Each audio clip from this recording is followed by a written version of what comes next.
Depuis son lancement en 2013, le programme présidentiel de construction des logements sociaux et économiques n'a pas produit les résultats escomptés. Sur 150 000 logements prévus d'ici à 2020, seulement 10 249 sont sortis des terres. Afin d'adresser les difficultés liées à ces retards, le gouvernement a décidé de passer à la vitesse supérieure à travers de nouvelles dispositions. Le recrutement de promoteurs immobiliers disposant de capacités techniques et financières de production de masse de logements. Il s'agit de passer là aussi à une échelle beaucoup plus grande que celle que nous constatons aujourd'hui. Nous encourageons les promoteurs nationaux à s'allier à des promoteurs internationaux qui ont l'expertise, qui ont les capacités pour aller plus vite, plus fort.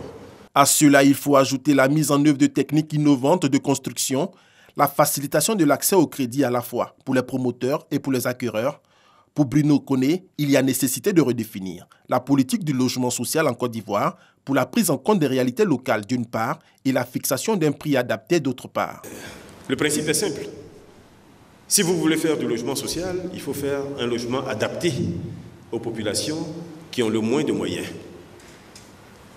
Et pour faire un logement qui est adapté à ces populations, il faut qu'il soit le moins cher possible. Et pour qu'il soit le moins cher possible, la solution, ce n'est pas un cahier de charges qui crée au contraire une inflation au niveau du coût du logement, y compris du logement social.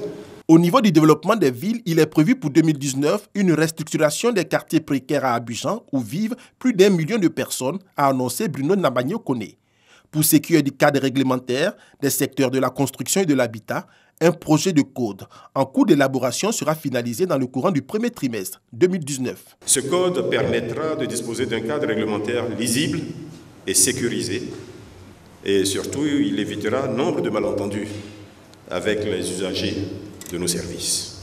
Pour la mise en œuvre de tous ces chantiers, le ministre de la Construction, du Logement et de l'Urbanisme dit pouvoir compter sur l'efficacité de toutes ces structures sous tutelle.